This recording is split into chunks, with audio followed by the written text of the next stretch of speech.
Ngayong araw, habang tayo ay nagtitipon dito sa punerarya na napapaligiran ng pamilya, mga bulaklak, may hinang bulungan at mabibigat na kalooban, pinapaalalahanan tayo sa isang bagay na madalas nating iniiwasang isipin, ang katotohanan ng kamatayan.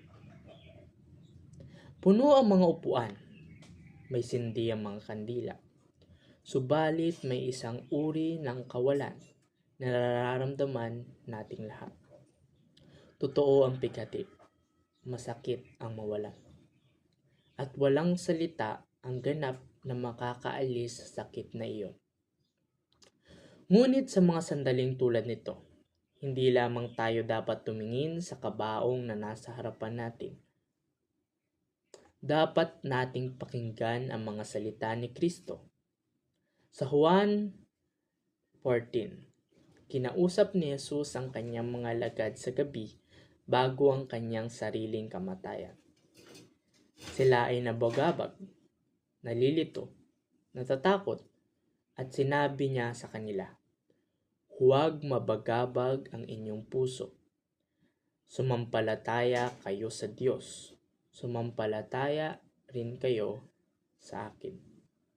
Sa aking unang punto, pagdadalamhati na may pag-asa. Una, nakikita natin na ang pighati ay totoo. Ngunit hindi ito kailangan mawalan ng pag-asa.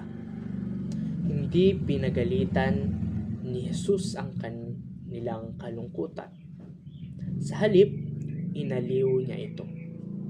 Hindi kasalanan o kawalan ng pananampalataya ang umiyak. Maging si Jesus ay tumangis sa libingan ni Lazaro. Ngunit ang kalungkutan ng isang Kristiyano ay kakaiba.